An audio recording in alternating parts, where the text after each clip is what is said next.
चलिए तो subsidiary company की बात कर लेते हैं। ठीक है, तो subsidiary company which come under section 2 clause number 87 of company 2013। Subsidiary company होता क्या है? ऐसी कोई भी कंपनी जिसका कंट्रोल, ठीक है, ऐसी कोई भी कंपनी जिसको कंट्रोल करती हो कोई दूसरी कंपनी, यानी कि composition of board of directors जो है, ठीक है, वो कंट्रोल होता हो किसी दूसरी कंपनी के द्वारा। वो कौन सी कंपनी हो? होल्डिंग कंपनी होगी। ठीक है, तो यहाँ पे इसीलिए मैंने लिखा कि कोई भी ऐसी कंपनी जिसका बोर्ड ऑफ डायरेक्टर्स, ठीक है, उसका जो कंपोजिशन है उसको कंट्रोल करता हो कोई दूसरी कंपनी, या कोई दूसरी कंपनी उस कंपनी में उसकी शेयर कैपिटल जो है, ठीक है, 50% से ज़्यादा होल्ड करती हो। जैसे मैंने कहा एक एक्स कंपनी है, एक वाई कंपनी है, तो एक्स जो है होल्ड करता है इसमें मोर देन 50%। ठीक है, मोर देन 50%, यानी एक्स की जितनी कैपिटल है उसका मोर देन 50% होल्ड करता है एक्स। दूसरी कंडीशन क्या हो सकती है कि कैपिटल हो सकता है 50% से कम हो, लेकिन जो बोर्ड ऑफ कंट्रोल है, मतलब जो बोर्ड ऑफ डायरेक्टर्स है, इसका जो बोर्ड ऑफ डायरेक्टर्स है, इसमें जो कंपोजिशन है उसको कंट्रोल करता है एक्स, तो उस केस में भी ये इसकी सब्सिडरी कंपनी होगी। तो ये हमने सारे टाइप्स ऑफ कंपनीज देख लिए हैं। ठीक है, और इसके बाद जो नेक्स्ट हमारा आता है वो आता है फाइनेंशियल स्टेटमेंट। ठीक है, कंपनीज के फाइनेंशियल स्टेटमेंट। तो जब भी कंपनी के फाइनेंशियल स्टेटमेंट की बात करी जाएगी तो फाइनेंशियल स्टेटमेंट में क्या क्या इंक्लूड होता है, ये क्वेश्चन आया हुआ है एग्जाम में और पूछ भी लिया जाता है कि फाइनेंशियल स्टेटमेंट में क्या क्या इंक्लूड होता है। तो फाइनेंशियल स्टेटमेंट में सबसे पहले आपका बैलेंस शीट, फाइनेंशियल स्टेटमेंट में सबसे पहले आपका balance sheet. Number 2 statement of profit and loss, जो यहाँ पे दिया हुआ है statement of profit and loss. Number 3 आपका notes to accounts. Number 4 is cash flow statement. ठीक है, ये चारों यहाँ पे आएंगे, ये फाइनेंशियल स्टेटमेंट में इंक्लूड होता है। ठीक है, तो कौन से सेक्शन में बताया गया है? ये सेक्शन 129 में बताया गया है, सेक्शन 129 ऑफ कंपनी एक्ट 2013। और एक और इम्पोर्टेंट बात, ये कंपनी को किस शेड्यूल के अकॉर्डिंग अपने फाइनेंशियल स्टेटमेंट बनाने होते हैं, बैलेंस शीट जो है कौन सा शेड्यूल के अकॉर्डिंग बनानी होती है, तो बैलेंस शीट जो है कंपनी अपने उस शेड्यूल 3 के अकॉर्डिंग बनाएगी। शेड्यूल 3, ये क्वेश्चन भी एग्जाम में पूछा हुआ है। ठीक है, इसके बाद सेक्शन 128 और है, सेक्शन 128 और है जो कहता है maintenance of books of account, maintenance of books of account. तो देखिए every company is required to maintain books of account at the registered office. ठीक है, तो हर एक कंपनी को अपने बुक्स ऑफ अकाउंट मेंटेन करने, और कहाँ पे करने?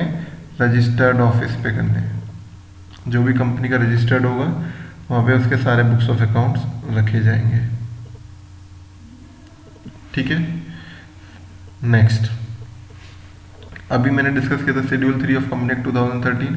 सो as per section 29 of the company act 2013, financial statement shall give a true and fair view of the state of affairs of the company or companies and comply with the accounting standard notified under section 133 and shall be in the form or forms as may be provided for different class or class of companies in schedule 3 under the act। ठीक है, तो आपको सिर्फ यहाँ पे ये याद रखना है, सेक्शंस याद करने की कोई ऐसी रिक्वायरमेंट है नहीं, सिर्फ याद ये रखिएगा कि फाइनेंशियल स्टेटमेंट कौन से शेड्यूल के अकॉर्डिंग बनाए जाएंगे। तो एज पर शेड्यूल नंबर 3 यहाँ से क्वेश्चन आया हुआ है, और एक बार नहीं कम से कम 3 से 4 बार क्वेश्चन आया हो डिफरेंट एग्जाम्स में। ठीक है, so according to schedule 3 company will prepare financial statement. Clear? Next, तो come to the share capital. Share capital है क्या? सो कंपनी की एक अपनी कैपिटल होती है, और उस कैपिटल को जब छोटे छोटे यूनिट्स में डिवाइड कर दिया जाता है उसको हम शेयर्स बोलते हैं। We have already discuss in the previous class. The liability of holders of shares is limited to issue price of shares acquired by them. हमने अभी बात करी थी, कंपनी के जो मेंबर्स होते हैं उनकी लायबिलिटी लिमिटेड होती है, और उस अमाउंट तक जितने शेयर्स उनको अलॉट किए गए हैं। ठीक है, next, the issue price need not to be equal to the market price of the share, and these days the shares are generally price on the basis of book building process. इसका मतलब ये है, अभी हमने ऊपर बात करी कि जो लायबिलिटी होगी शेयर होल्डर की वो इशू प्राइस तक सीमित होगी। अभी इशू प्राइस ये नहीं है कि जो इशू प्राइस ये नहीं है कि जो नॉमिनल वैल्यू होती है कंपनी की वो इशू प्राइस हो। जैसे मैं कहता हूँ कि अगर फेस वैल्यू 10 रुपये है शेयर की, तो क्या इशू प्राइस 10 रुपये होना चाहिए? नो। ठीक है, it may be 15, it may be 5, it may be 20, 30, 50। ठीक है, what ever the premium company demand, जो भी कंपनी डिमांड करती है प्रीमियम पे, ठीक है, उस पर वो इशू हो सकते हैं। तो आजकल जो एक प्रोसेसर चलता है कि क्या इशू प्राइस होना चाहिए, ठीक है, तो यहाँ पे नोट करके दिया हुआ है, the issue price need not to be equal to the market price of the share. ऐसा जरूरी नहीं कि इशू प्राइस मार्केट प्राइस के इक्वल हो। These days the shares are generally priced on the basis of book building process. ये important है, ये question पूछा गया है कि आजकल जो शेयर्स का प्राइस डिटरमाइन होता है वो बुक बिल्डिंग प्रोसेस के थ्रू डिटरमाइन होता है। जब कोई कंपनी जिसको कैपिटल की रिक्वायरमेंट है तो अपना शेयर मार्केट में लेके आते हैं, प्राइमरी मार्केट में, जिसको आईपीओ बोला जाता है, इनिशियल पब्लिक ऑफर। ठीक है, अब इनिशियल पब्लिक ऑफर में क्या होता है, उसका जो प्राइस डिटरमाइन होगा वो बुक बिल्डिंग प्रोसेस के थ्रू होता है। इसमें क्या होता है, जैसे मेरे को शेयर इश्यू करना है तो मैंने अपना एक प्राइस बैंड इसमें बना दिया जाता है, प्राइस बैंड। ठीक है, जैसे 20 to 23 मैंने मार्केट में शेयर का प्राइस रख दिया। इसका मतलब ये है कि आप इसको 20 से लेके 23 तक अपनी बिड लगा सकते हो कि आपको किस प्राइस पे चाहिए। तो जिस भी प्राइस पे सबसे ज़्यादा डिमांड आई हुई होती है वही प्राइस डिटरमाइन हो जाता है। देखिए क्या कह रहे हैं, book building is a process through which company determines its share price. ये बुक बिल्डिंग क्या है, बुक बिल्डिंग एक ऐसा प्रोसेस है जिसके थ्रू कंपनी अपने शेयर प्राइस को डिटरमाइन करती है। Under this method company determine a price band, company price band determine करती है। ठीक है, and on the basis of bids receive from the potential investor at various price within the price band finally fix it's इस price. तो जब क्या होगा, जब 20 to 23 का एक प्राइस बैंड फिक्स कर दिया, ये जो होता है आपका, ये होता है फ्लोर प्राइस। ठीक है, इसको फ्लोर प्राइस, जो लोअर प्राइस होता है उसको फ्लोर प्राइस बोलते हैं, और जो ये ऊपर वाला होता है इसको आपका अपर प्राइस यानी कि अपर कैप बोलते हैं। ठीक है, तो इसमें क्या होगा, ये एक, अब ये एक बैंड बन गया कि 20 से लेके 23 रुपये तक आप अपनी बिड लगा सकते हो। जो पोटेंशियल इन्वेस्टर होते हैं अब इस पर बिड लगाना स्टार्ट करते हैं। तो जिस भी प्राइस पे 20, 21, 22, 23 जिस भी प्राइस पे सबसे ज़्यादा बिड आई होगी वही प्राइस डिसाइड हो जाता है। इसी को बुक बिल्डिंग प्रोसेस बोला जाता है। Share capital of A company is divided into following categories. हमने पिछली जो लेक्चर था, ठीक है, जिसमें कुछ क्वेश्चंस के बारे में डिस्कस किया था, वहाँ पे एक सीक्वेंस बताया था कि सबसे पहले आपका ऑथराइज कैपिटल आता है,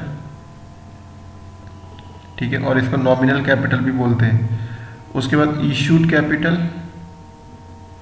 इशूड के बाद कॉल्ड अप कैपिटल, फिर उसके बाद पेड अप कैपिटल। ठीक है, इस तरीके से। तो ऑथराइज कैपिटल क्या है, तो देखिए ऑथराइज कैपिटल होता है कंपनी का मैक्सिमम कैपिटल होता है। ठीक है, ऑथराइज कैपिटल कंपनी का मैक्सिमम कैपिटल होता है। So a company estimate its maximum capital requirement. This amount of capital is mentioned in capital clause of the memorandum of association. तो ये भी याद रखने वाला क्वेश्चन है कि मेमोरेंडम ऑफ एसोसिएशन में कौन सा जो कैपिटल क्लॉज में कौन सी कैपिटल आती है, ऑथराइज कैपिटल आती है, इशूड कैपिटल आती है। तो याद रखिएगा जो मेमोरेंडम ऑफ एसोसिएशन होता है उसमें टोटल 6 क्लॉज होते हैं, और उन 6 क्लॉज में से एक क्लॉज होता है कैपिटल क्लॉज, जिसमें ऑथराइज कैपिटल आती है, जिसको नॉमिनल कैपिटल भी बोला जाता है, और कोई कैपिटल वहाँ पे डिस्क्लोज नहीं की जाती। ठीक है, तो मैक्सिमम कैपिटल होती है, कंपनी से ज़्यादा कैपिटल इशू नहीं कर सकती, और कंपनी इससे ज़्यादा कैपिटल इशू करना चाहती है तो कंपनी को अपने मेमोरेंडम ऑफ एसोसिएशन में कुछ चेंजेस लाने पड़ेंगे, और वो चेंजेस जो होंगे वो एक रेजोल्यूशन पास करके होंगे। फिर उसके बाद इशूड शेयर कैपिटल, तो कंपनी क्या करेगी, अब जितनी ऑथराइज कैपिटल है उसमें से सारी कैपिटल तो इशू कंपनी करना चाहती नहीं, कुछ पार्ट इशू करना चाहती है, तो यस वो कर सकते हैं। तो देखिए, a company need not issue total authorise capital, जरूरी नहीं कि वो पूरी कैपिटल इशू करें। Whatever the portion of the shares capital issued by the company it is called issued capital. तो जो भी पोर्शन उस कैपिटल में से इशू किया जाएगा उसी को बोल देंगे हम इशूड कैपिटल। ठीक है, and the remaining portion of authorise capital जो इशू नहीं किया गया उसको क्या बोलेंगे, अनइशूड कैपिटल। फिर उसके बाद सब्सक्राइब्ड शेयर कैपिटल, जब कैपिटल को इशू किया जाता है, ठीक है, जब शेयर्स को इशू किया जाता है ऑथराइज कैपिटल में से, तो कुछ शेयर ऐसे होते हैं जिनको सब्सक्राइब कर लिया जाता है, कुछ शेयर्स हो सकते हैं अनसब्सक्राइब भी रह जाएं। तो जिन शेयर्स को सब्सक्राइब कर लिया जाता है उसको सब्सक्राइब कैपिटल बोलते हैं। ठीक है, और जिनको शेयर्स को सब्सक्राइब नहीं किया जाता उसको अनसब्सक्राइब, दिया नहीं है लेकिन याद रखिएगा। कॉल्ड अप शेयर कैपिटल, जब शेयर्स को सब्सक्राइब कर लिया जाता है ठीक है, on the basis of application money receive from the potential investors. तो उसके बाद फिर उनसे कॉल्स मांगी जाती हैं, allotment money, first call, second call, final call, तो उनसे कॉल डिमांड करा जाता है।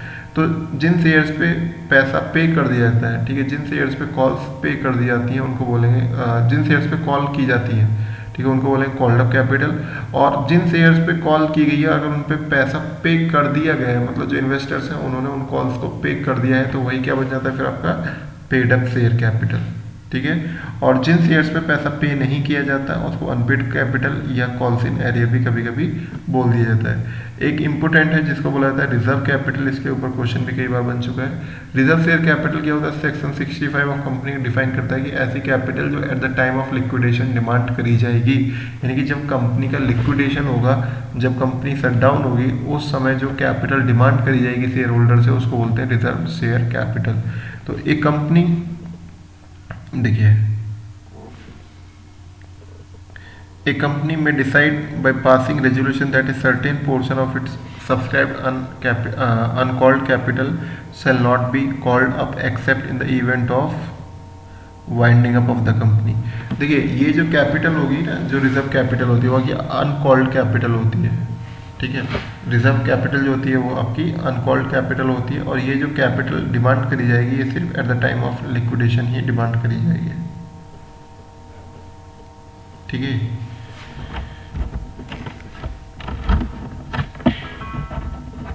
Just a minute.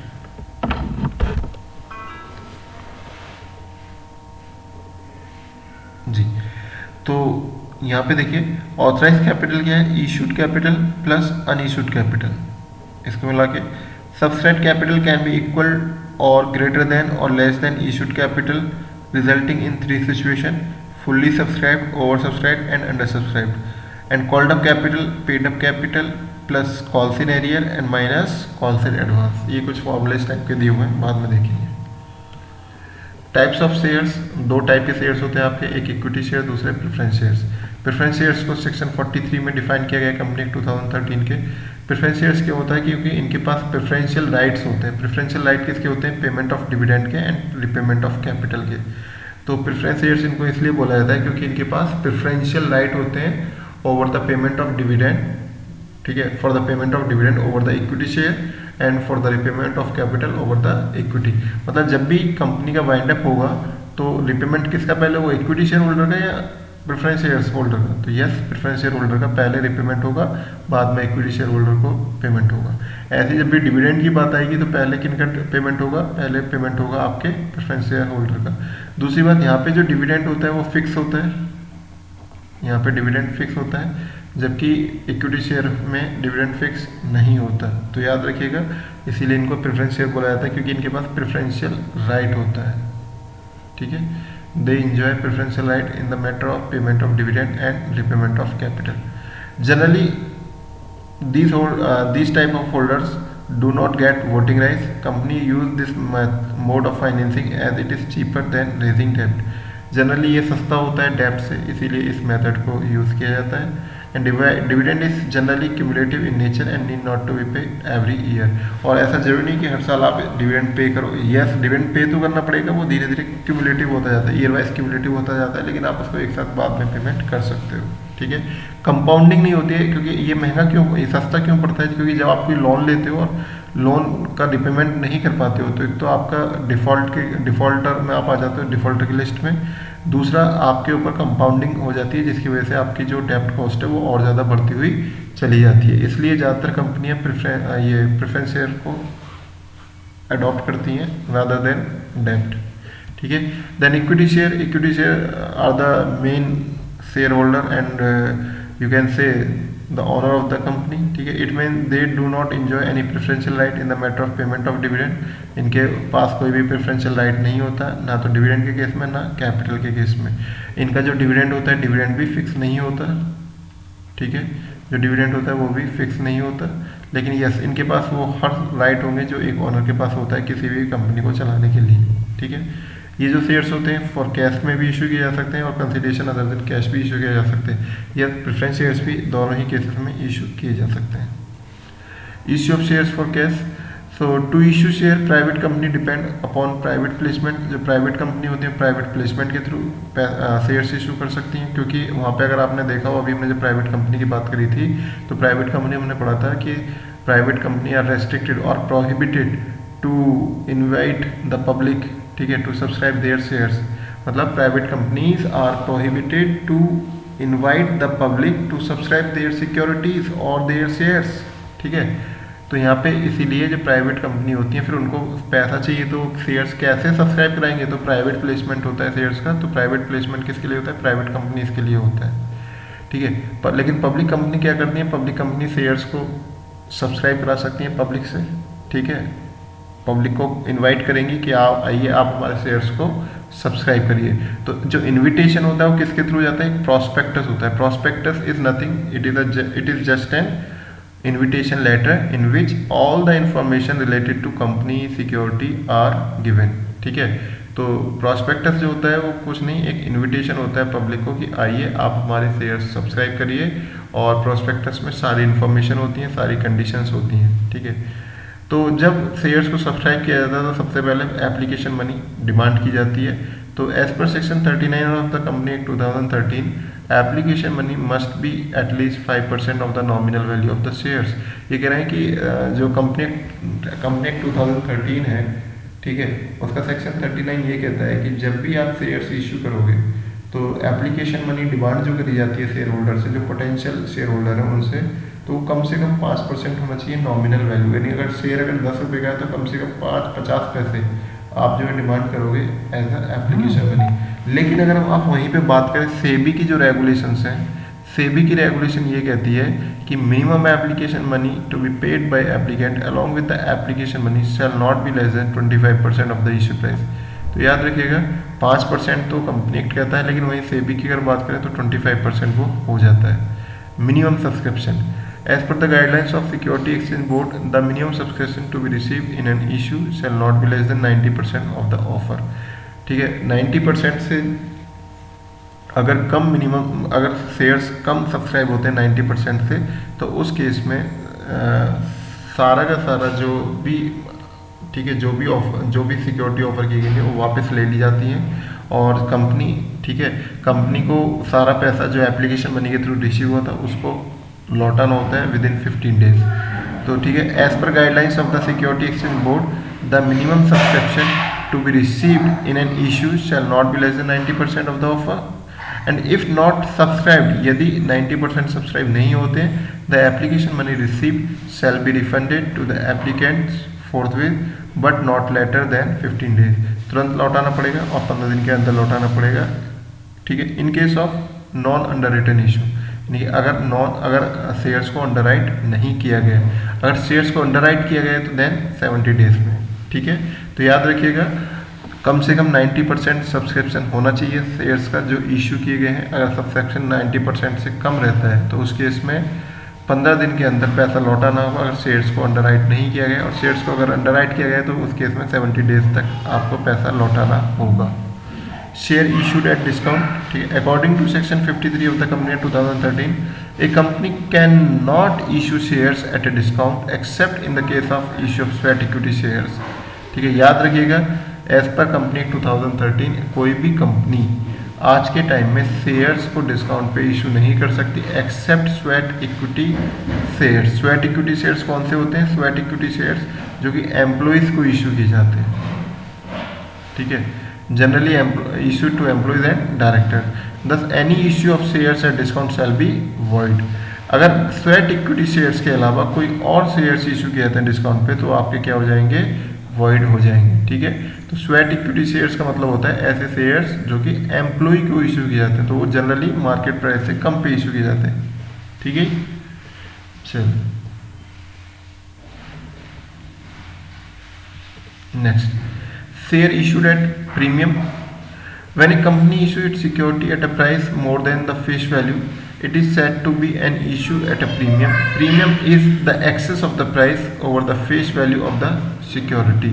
जब किसी शेयर को उसकी फेस वैल्यू से ज़्यादा, फेस वैल्यू से ₹10 है एंड इशू प्राइस जो है वो आपका 15 है, तो in this case it is called ₹5 premium, ठीक है, शेयर्स को 5 रुपये प्रीमियम पे इशू किया गया है। When shares are issued premium, the premium account is created to separate account called security premium account. जब भी शेयर्स को प्रीमियम पे इशू किया जाएगा तो एक सेपरेट अकाउंट बनाया जाता है जिसका नाम होता है security premium account, because it is not a part of share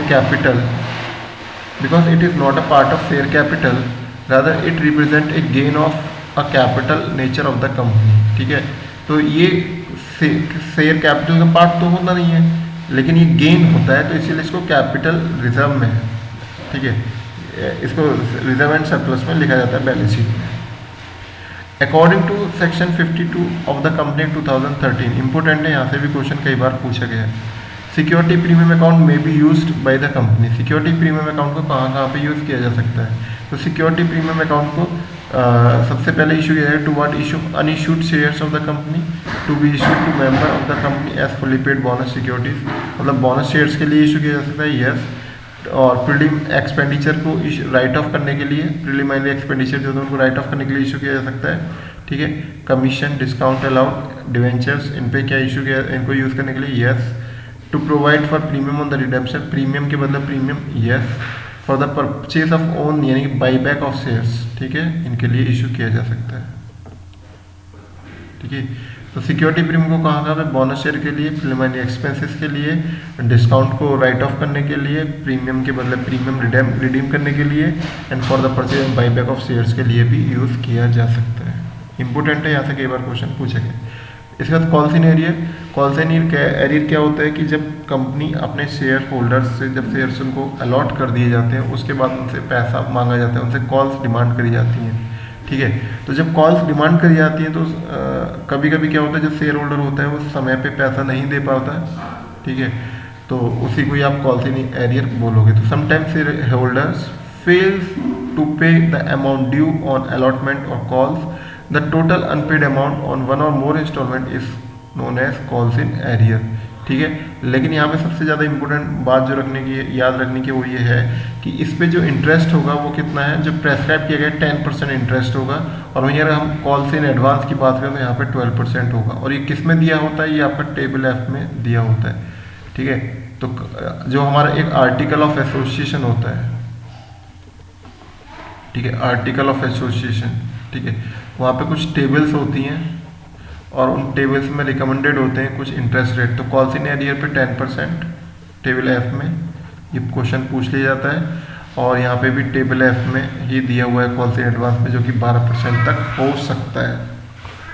ठीक है, तो मैक्सिमम 10% कॉल्स इन एरियर और मैक्सिमम कॉल्स इन एडवांस पे 12%। फॉर फीचर ऑफ शेयर्स, तो जब किसी शेयर्स पे कोई कॉल पे नहीं की जाती है या कोई शेयर होल्डर डिफ़ॉल्ट करता है पेमेंट करने में जो कॉल डिमांड करी गई है, तो उस केस में कंपनी क्या करती है, कंपनी जब ब्रीच ऑफ कंडीशन होती है तो कंपनी उस केस में शेयर होल्डर के शेयर्स को फॉरफिटेड कर लेती है। फॉरफिटेड का मतलब जब्त कर लेती है।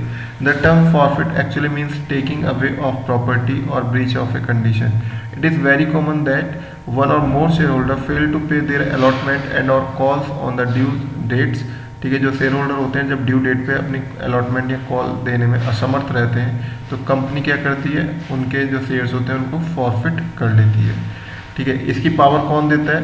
The directors are usually empowered by the article of association. Important है, यहाँ से पूछा जाता है कि ऐसा कौन सा डॉक्यूमेंट है जो एम्पावर करता है बोर्ड ऑफ डायरेक्टर्स को टू फॉरफिट द शेयर्स। तो article of association empowered the director to forfeit the share. ठीक है, लेकिन उसके लिए एक उनको प्रॉपर नोटिस सर्व करना पड़ता है शेयर होल्डर को।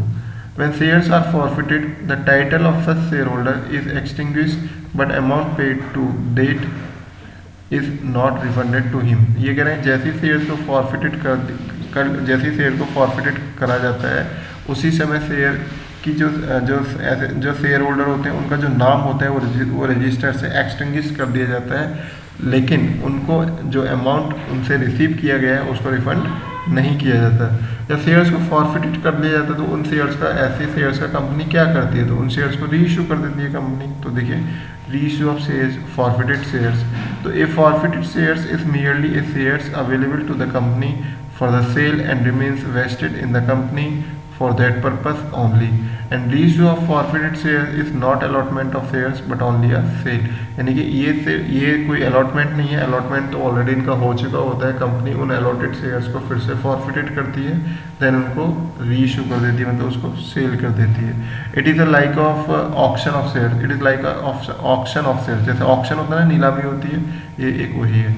सो यहाँ पे कुछ इंपॉर्टेंट पॉइंट्स हैं जो आपको कंसीडर करने हैं रीइशू से related.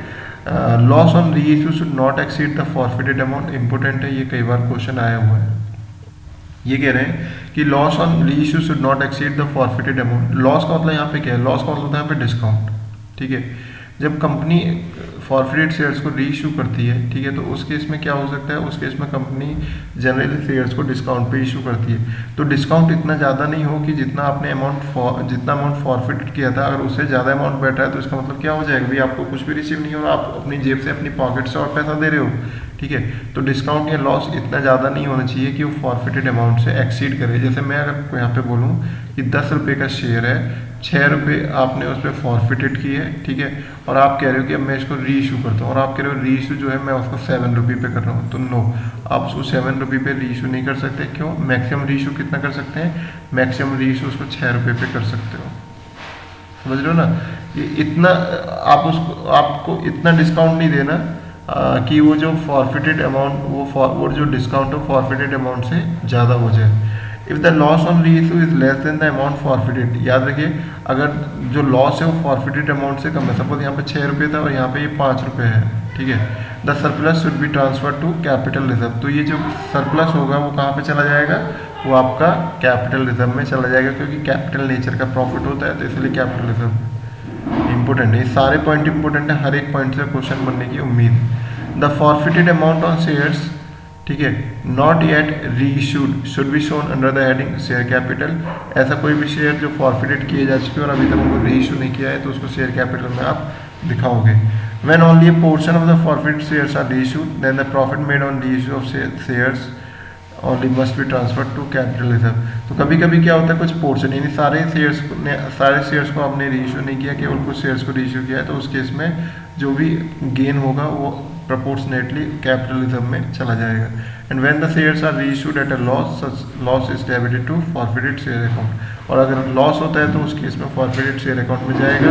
And if the shares are reissued at a price which is more than the face value, if the shares are reissued at a price which is more than the face value of the shares, the share amount will be credited to security premium account. तो security premium जब ज़्यादा पे issue करोगे, ठीक है, तो security premium उसको बोलेंगे और सिक्योरिटी प्रीमियम अकाउंट में चला जाएगा। If the reissued amount and forfeited amount exceed the face value of the reissue, it is not necessary to transfer the security premium. ठीक है, यहाँ से ज़्यादा इंपॉर्टेंट क्वेश्चन बनता नहीं है।